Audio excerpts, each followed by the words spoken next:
umudiyakoni cyangwa yari umukristo usanzwe? Yari umukristo usanzwe ariko mwiza. Mwiza pe. Nuko kwa imyaka 33. Nuko ngo umuntu asize ni Tesi wenda nabandi. No kwandura. Begi gitondo.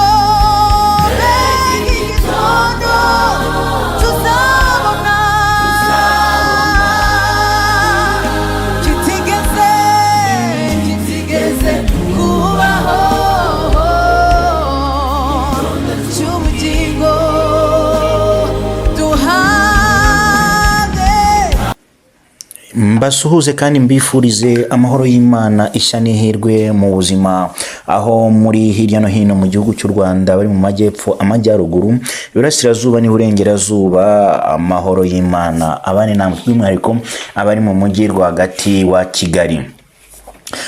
Ni inkuru itari nziza cyane y'uyu mugoroba cyangwa se y'uyu munsi tariki ya 16 z'ukwezi kwa 7 2025 by'umwihariko ni inkuru yashenguye abantu benshi b'umuryango mugari wa Korali Siyoni ndetse n'abakristo ba ADPR Jenda hariya mu karere ka Nyabihu umurenge wa Jenda ubwo mu gitondo cya kare cyangwa se muhagana mu masaha ya saa moya umukecuru witwa Bamurange Esteri yajyaga mu rusengero cyangwa se yajyaga gusenga bisanzwe dore ko abakristo y'aba ADPR abakatolika abantu bose bemera Imana ubu ngubu kubera insengero zagiye zigabanwa barazinduka bakagira iteraniro rya mbere bakongera bakagira indi teraniro rya kabiri bakurikije uko bagiye bapanga ibihe bigiye bitandukanye hariya kuri ADPR Jenda muri Siyo cyangwa se mu karere ka Nyabihu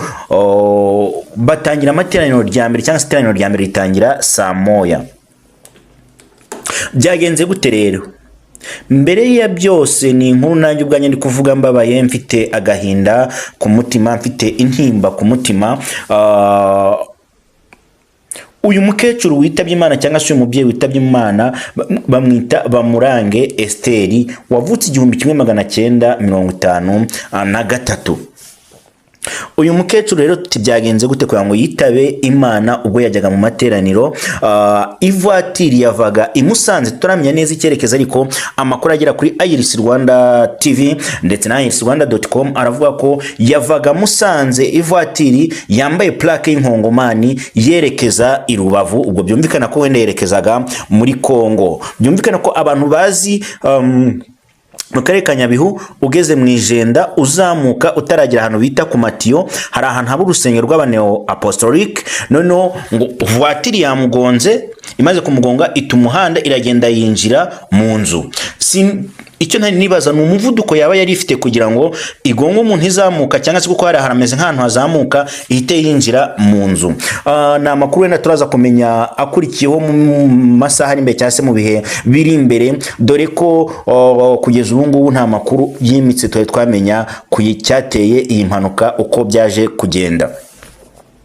Ni inkuru y'agahinda n'umubabaro impamvu navuze Korali Siyoni mvuze Korali Siyoni uyu mukobwa ngiye guplayinga muri kubona kuri video cyangwa se natangiye ncuranga indirimbo ye mwese muramuzi bamwita Tesi abantu benshi muri ADPR abantu benshi bakunda gukurikirana indirimbo zaririmbiwe Imana muramuzi kuva nge namumenye mu ndirimbo y'Iringara Korali Siyoni muri 2000 hashize imyaka 7 ngewe muzi icyo gihe igihe Korali Siyoni yari ifite ibihe byiza n'imbaraga z'amavuta nubwo bitigeze bisubira inyuma ariko muzi igihe bashiraga hanze indirimbo Bolamu by Siyoni Jenda iyo Bolamu yayigaragayemo aririmba Iringara agenda herekanya amajwi n'umusore baririmbana yari live icyo bita live recording Siyoni ADPR Jenda yari yakoze iyo ndirimbo yitwa Bolamu ni izina ry'Iringara n'indirimbo ikozwe mu buryo bwa cyangwa se ikozwe mu rurimi rw'Iringara icyo genda byibuka Korali Siyoni yayoborwaga na Habiyambere ukiri umunyamuryango ukomeye cyane wa Korali Siyoni, ugenda ugaragara mu bikorwa bikomeye cyane Korali Siyoni igenda ikora, ndetse n'ibindi bikorwa bigiye bitandukanye, dore ko yavuye muri Korali Siyoni yimukira Musanze aza muri Gosheni, n'ibindi bikorwa bigiye bitandukanye cyane agenda akora. Iyi nkuru rero nubwo navuga ngo umukristo ntapfa arasinzira, aho yagiye ni mu ijuru, ni wabo wa twese, yagiye kudutegurira aho tuzaba. Uyu mukobwa Tesi ndeba kuri stati ze mu gitondo yabanje gupostinga ngo ma uragiye. Kibona iyi stati nagize ubwoba kuko nayibonye ahagana mu saa 5. Nyuma y'isaha imwe Tesi yongera postinga ngo ma unsigiye nde koko. Nanga kubyumva ndareplyinga ndamubaza ese bigenze gute, ntabwo yigeze nsubiza, birumvikana nk'umuntu wagize ikibazo, nanjye sine nakamenye ukuntu byagenze. Nyuma y'isaha imwe yaje guhita postinga mama we, bigaragara ko yamaze gushira mu mwuka. Nimwe natangiye kubona abantu benshi bapostinga ngo uyu mubyeyi yashizemo umwuka. Yashizemo umwuka ajya gusenga Imana, ajya kuyambaza ahagana ngo mu masaa moya, aho yari agiye guterana, nkuko tumaze kuvana na pastori wo muri ADPR Jenda, tukaba tumaze kuvugana mu mwanya mutoya ushize. Muraza kumva byinshi adutangarije kuri urugendo rw'uyu mukristo. Yavuze ati yari umukristo ariko mwiza. Biba byiza iyo ugiye ugasiga imbuto, ugasiga hanze hari inkuru abantu bazakubaraho iri nziza. Twavuga ngo Tesi ni wari usigaye mu nzu, njye nahise postinga Tesi ndavuga ngo umukecuru agiye, hari ibyo atari yakabonye kuri wowe, ariko nta kundi, niryo sezerano, igeno ry'Imana, nta muntu urirenga.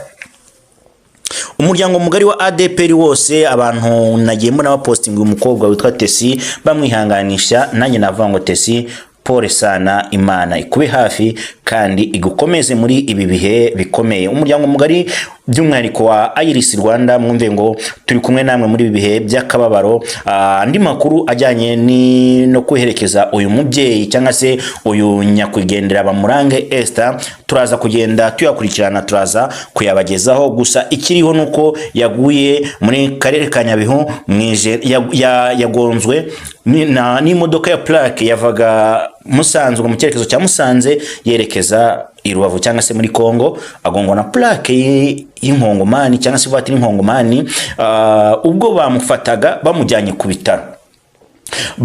ku bitaro, kuri centre de santé. Bahageze nkuko babidusobanuriye, bavuga ko ubushobozi budahagije, ahubwo bamutransfera mu mujyi wa Musanze. Mu gutransfera Musanze yagiye kugera ahazwi nko mu Gataraga cyangwa se hafi aho ngaho, umwuka wamaze gushyiramo, umukecuru abatashye gutyo ahagana mu saa 3. Mukomeze kwihangana. Hari andi makuru dufite yuko mu karere ka Nyabihu n'ubundi hari indi mpanuka yigeze yahabereye hegeranye naho ngaho, hapamo abandi bantu tutaramenya umubare ngo ni bangahe bapfuye. Turaza kukurikirana, turaza kubibabwira. Turabakunda, tubahoza ku mutima, mukomeze mugubwe neza. Siyoni kwa mwihangane, ADPR Jenda mwihangane, kandi n'abantu mwese mwumvise inkuru mwihangane.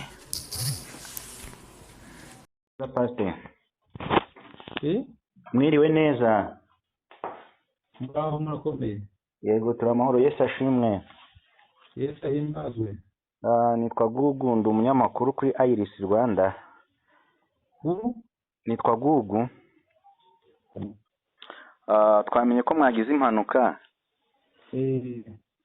igahitana umukristo wanyu aho ngaho mu Ijenda. Ese yitwaga nde? Mwamaze kumenya igihe yavukiye? Yitwaga wareka ndire mu gitabo mukubwira. Nta kibazo, umenye n'igihe yavukiye, niba hari akantu bakoze ka survey. Amarezo ntabwo ari kwemera. Ndimo ndavuga umenye n'igihe yavukiye byadufasha. Ari kuvuga igihe yaba yaravukiye? Igihe yaba yaravukiye. Ese yari umudi wo twari tuzi ni Tesi cyane, buriya ni wasize cyangwa hari abandi banasize? Ni Tesi gusa, undi yarashatse. Yari yarabyabana babiri. oya afite n'undi mwana i Kigali w'umuhungu. Okay. Ngo akise yamwitanye ari kuva gusenga ari kuza gusenga. Amanutse ari kuja gusenga. Ari kujyayo cyangwa ari kuvayo? Oya yari kuja hari saa moya za mu gitondo. Yego. Kuko dutangiye itano rya mbere saa moya n'igice. Ubwo nyine yari kuza gusenga ataragera ku rusengero. Mwaje kubimenya mwe muri mu materaniro birumvikana? Nabimenye maze gutangiza iteraniro maze mbega mpagaze imbere maze kurimbisha indirimbo yo mu gitabo sizaho abantu ngo baririmbe niho nagiye kubona mbona message yaje ngo umukristo wanjye yagize impanuka. Ubwo rero nkimara kuza cokora nja hanze ndababaza sitwumvikana tutumvikanye mbono nandika message ku perezida wa coalition yari ahari ndetse seririmbamo baragenda ngiye kubona mbona anyanditse message ngo baramunaniye kuri poste de santé ngo bamutransfer Musanze. Yego. Mbo mu gihe bamaze kubya ko bamutransfer Musanze ndabona noneho ntaco ndabikomeza mbikurikirane. Hanyuma saa tatu n'utundi tunota mbona message ngo avuye mu mwuka. Yego. Kuvuga ko yavuye mu mwuka bakiri mu nzira bataragira mu mujyi wa Musanze ngo bageze hafi mu Gataraga. Birashoboka nje nuko bambwiye ko bambwiye. Ntabwo uratumenyera amazina ye? Amazina ye reka nze nyashake leta njya kugira kandi kwibuka. Yego urabukoze cyane. Cy'ubugingo duhabwa umurago utabasha kubura no kwandura.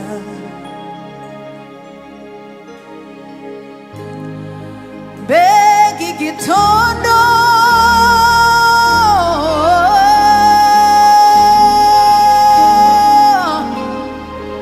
kitigeze kubaho, ni igitondo cy'ubugingo duhabwa umurago utabasha kubura.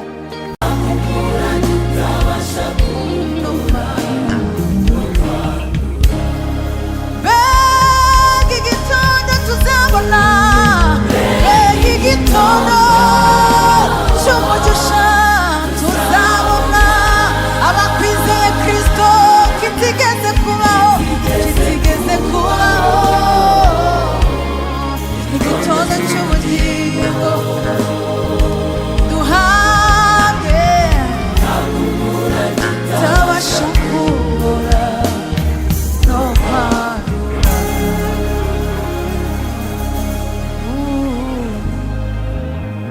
Humura komera, yego humura komera, yabanye nawe mu bikomeye muri kumwe, yabanye nawe mu bikomeye ntaho yagiye, yakumvise muri rya joro n'uyu munsi iracyumva, yumvise amarira yahawe n'uyu munsi gukora kwayo kuracyariho. Yaba